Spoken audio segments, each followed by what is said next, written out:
Hey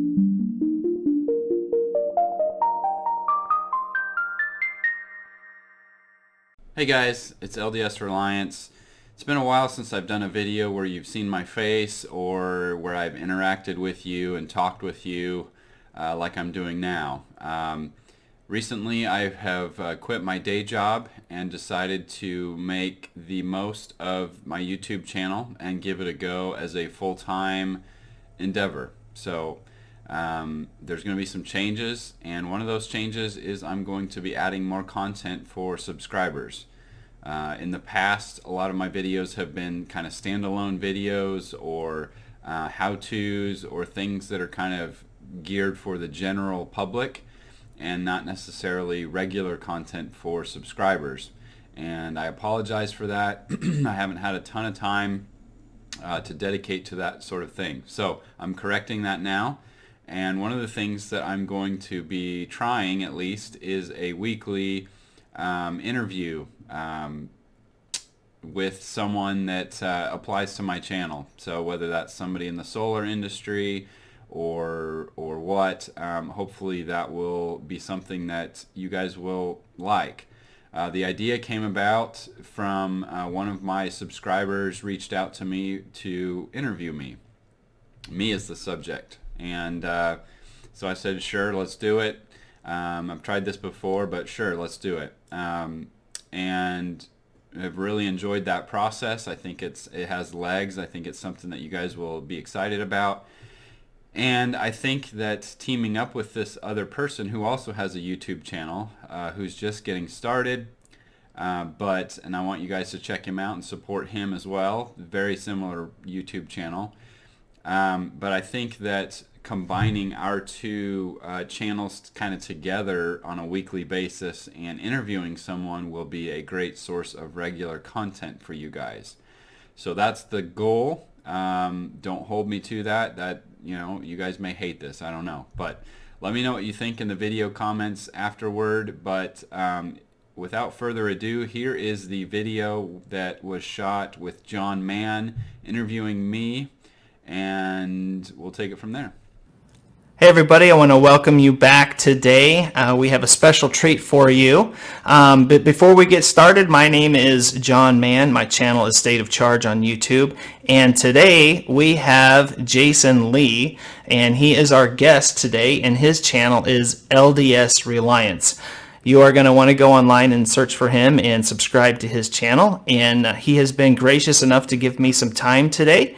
And I'm very, very excited about getting to know him a little bit better and why his channel is what it is and how he got it started. So without further ado, let's dive right in and talk with Jason. Hey, Jason, how are you doing today? I'm great. How are you? Good. I'm doing very good. I'm super excited about this time together. So thank you so much for taking the time out of your day to do this, and maybe this is one of many that we'll be able to do together. So, yeah, thank you for having me. Yeah, you bet. If it's all right with you, I'd like to dive in and ask a couple questions about you and your channel and some of the things that you're doing and where you've been and maybe where you're headed. I'm just now starting out on this YouTube journey, and you've been around a while, and so I look up to you, and so hopefully I can learn from you as well. All right. All right, let's do this. All right, well, the first question that I have for you today, Jason, is when and why did you start your YouTube channel? So that's a little bit of a complicated answer. So let me set some background a little bit. So a lot of that has to do with my faith and my beliefs. So I'm a member of the Church of Jesus Christ of Latter-day Saints. A lot of people know us as the Mormons.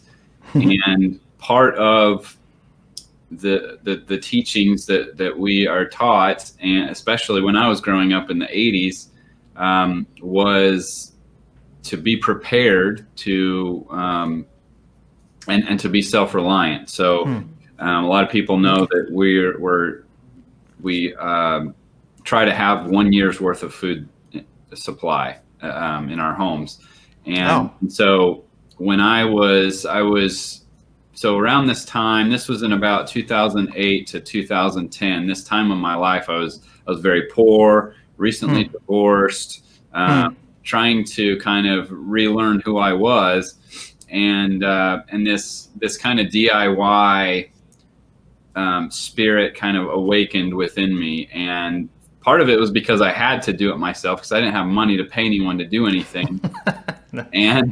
And second of all, because I was always taught that, if you can do something yourself, you should do it. You shouldn't you shouldn't take government handouts, all that kind of stuff. You need, you should be the provider in your home, that kind of thing. Yeah.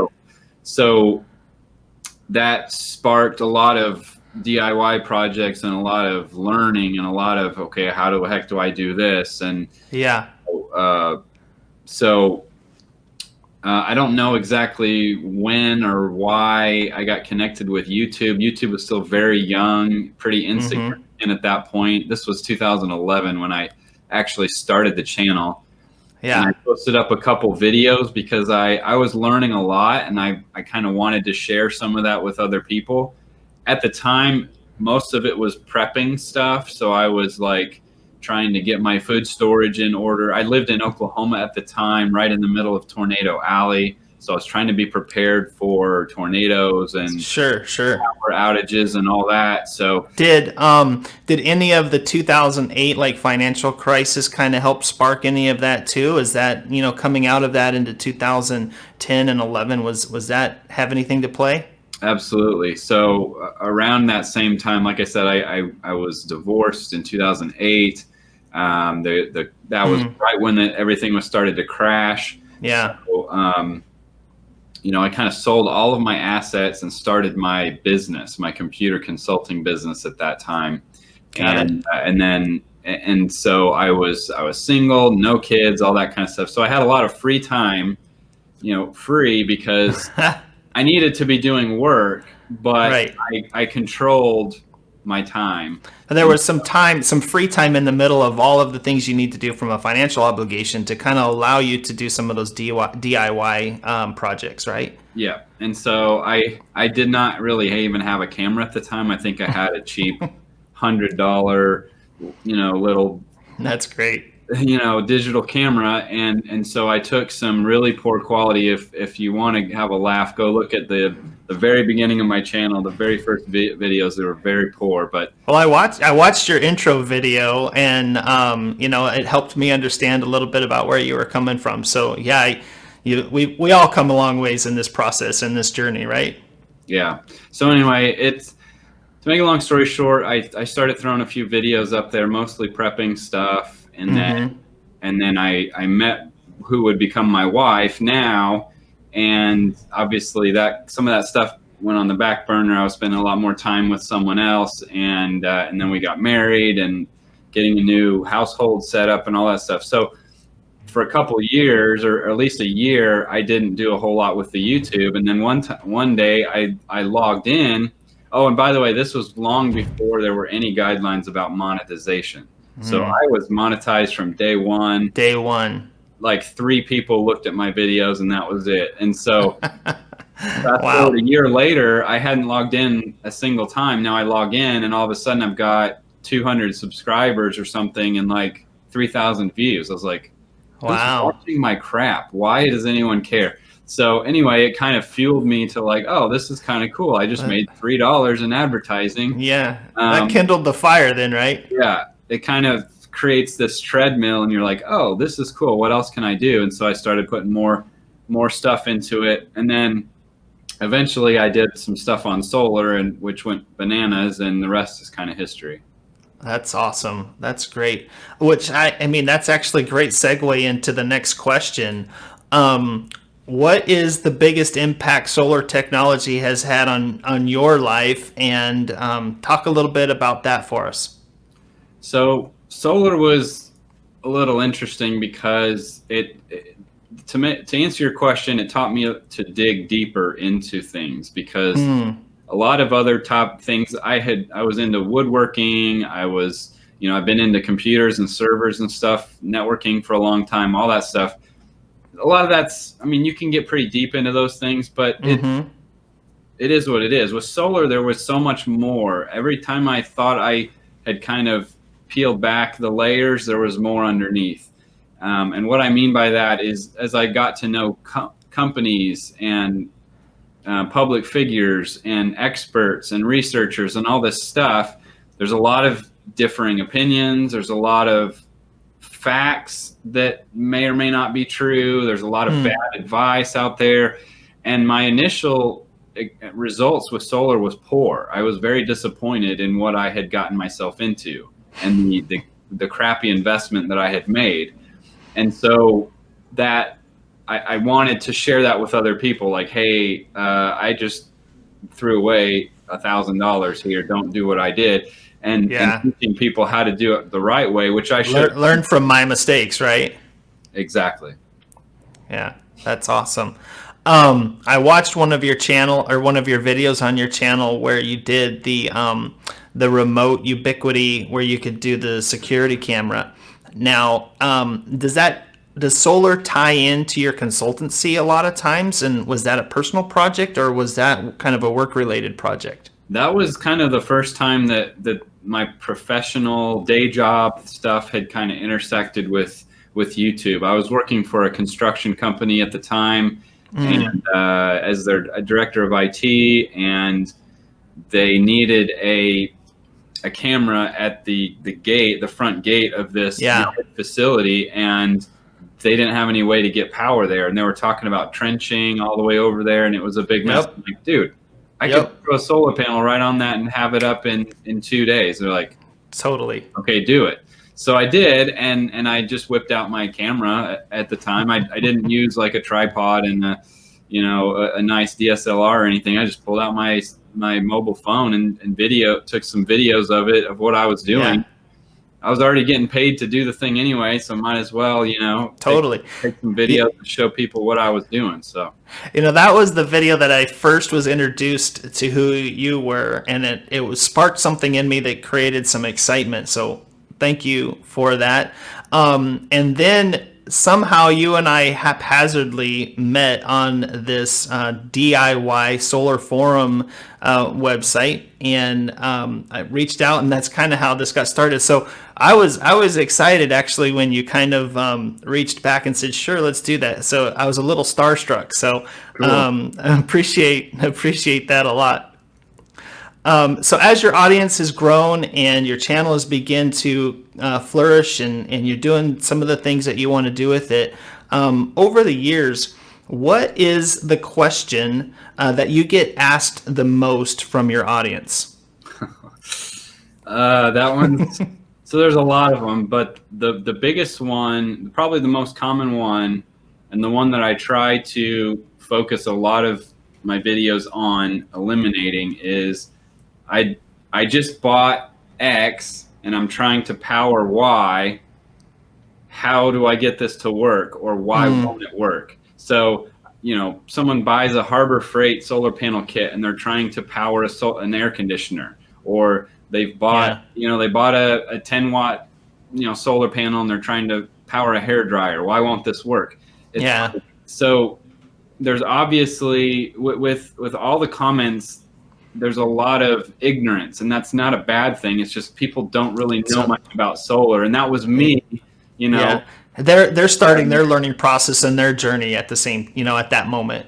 And so I'm trying to shorten that journey that they need to make to where they can make intelligent decisions about solar as much as possible, because I hit every tree branch on that tree going down, losing money and making all the painful mistakes. So that's probably it. Is I don't really understand solar. They're not telling me this, but the question should be rephrased. I don't really know what I'm doing, but I went ahead and bought the solution to the problem before I really understood what the problem was, and before I really understood what the solution could actually provide me. So help me out of this mess. And that's kind of the question that I get. Yeah.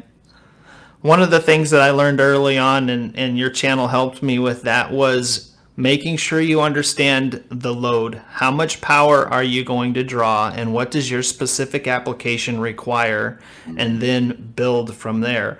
I too have had a lot of people ask me, especially when I did the video on my my solar shed's air conditioner.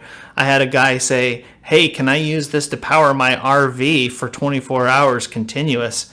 And I was like, "Oh, well, no pun intended, but that's a loaded question. Yeah. You got to figure out what the load is and then go from there, right?" Yeah. So I get that kind of question all the time. It's, they don't. Yeah. We just live in a day and age where people want the quick answer. They don't want to. They don't want to do the homework themselves. They don't want to do the math. They don't want to do the research. They don't want to figure that out, and that's fine. But don't expect amazing results. Solar is not a wonder technology. I just want everybody to understand that it is not going to give you free unlimited energy for the rest of your life or something. There are pros and cons and strengths and weaknesses that you need to understand before you get started. Yeah. You know what? I think that you just answered our next question, and that was, what would you like your viewers to take away or learn based on the information that you provide? Why don't you just expound on that a little bit? Well, yeah, beyond that is just, it's kind of a cliche, but you really can do anything that you put your mind to.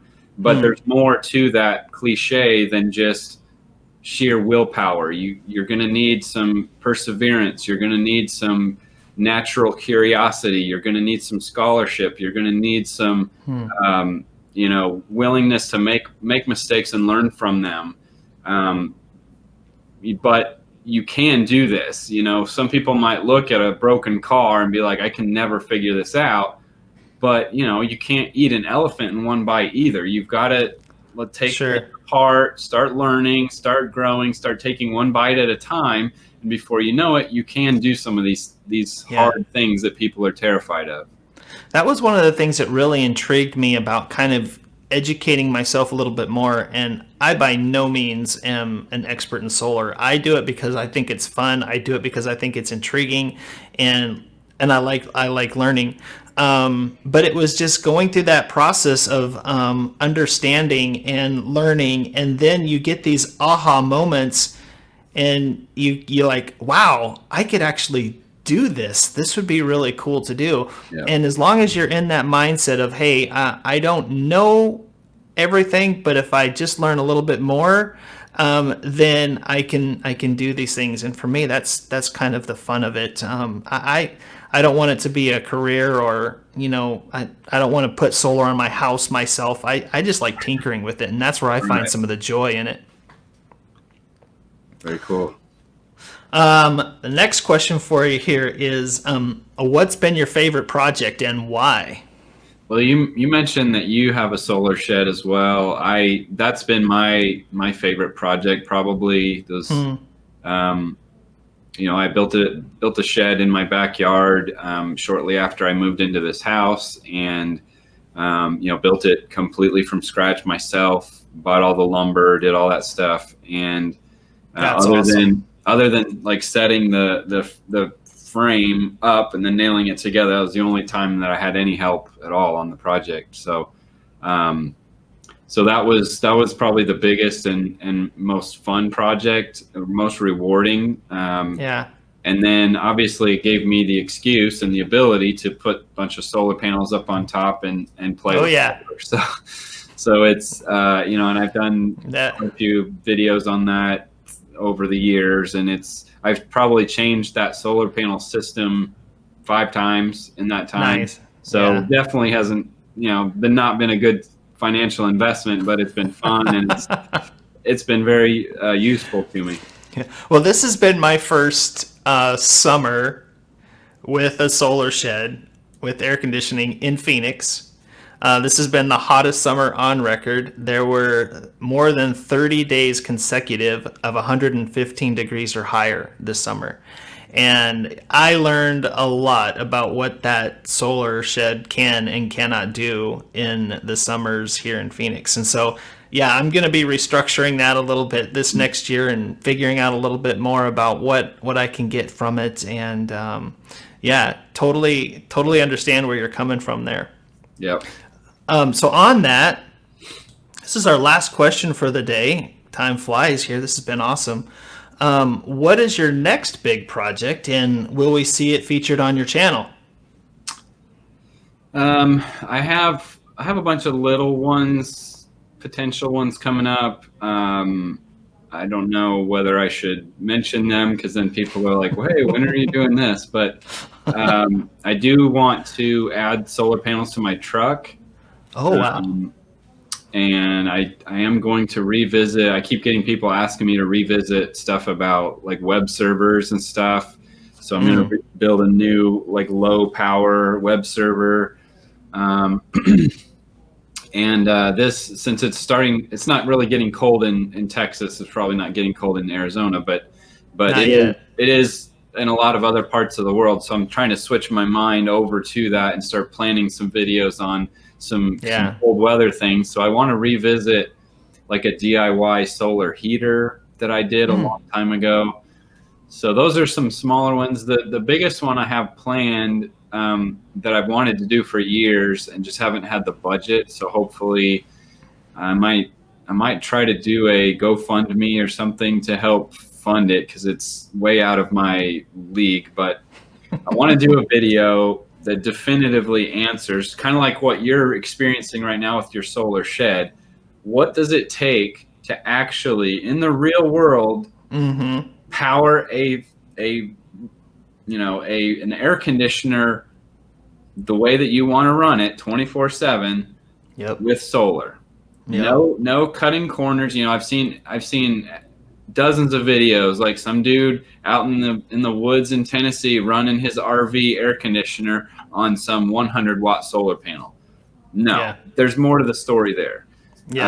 Exactly. You see somebody claiming they're running a mini split with 1,000 watts of solar, and it's like, no, mathematically that doesn't work.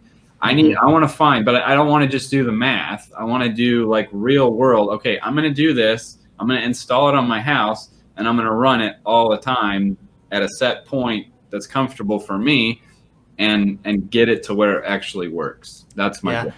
That would be awesome to see, because I think a lot of people would be educated on something like that, and it's also going to squash some of the preconceived notions, that solar is this all things to all people and stuff like that, because really calculating what that is actually going to take and then producing what is needed for that's a big undertaking. So that would be awesome if somehow you're able to do that and get support for it. And I'll be one of the first ones to watch that video for sure. Well, and I get a lot of, because I'm very realistic, and I'm very conservative, and I plan for the worst.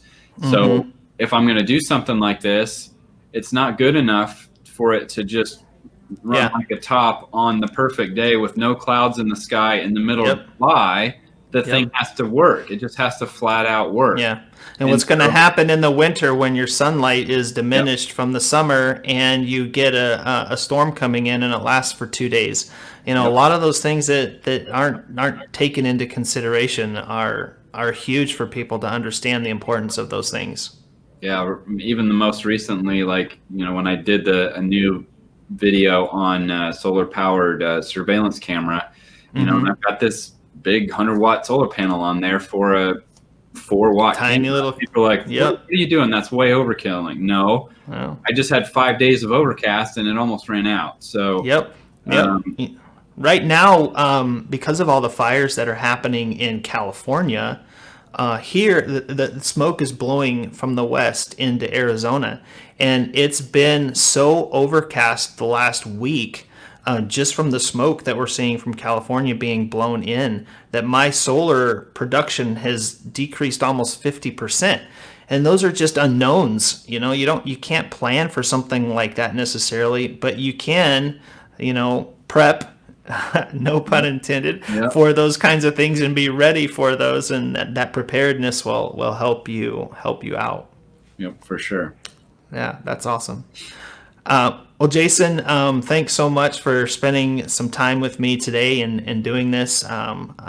Hopefully, this is one of more to come, and I appreciate everything that you've done and everything that I've learned from you. So, yeah, I want to thank you again, and we'll talk soon, I hope. All right. Thanks, John. All right, man. Take care. See ya. Well, there you have it. Hopefully you enjoyed the interview. I enjoyed participating in the interview. I think there was some interesting content there, and I hope that with some positive feedback from you guys that we'll make it a regular part of the channel where John and I kind of team up and maybe interview someone in the solar industry or a battery manufacturer or some other interesting person that kind of pertains to both of our channels. And we'll both participate in interviewing that person. We'll probably open it up to Patreon subscribers and donors to be able to submit questions or participate live with that process. So stay tuned. We got some cool stuff coming, and thanks for watching. Before you go, be sure to check out John's channel called State of Charge. I'll put a link to it in the video description.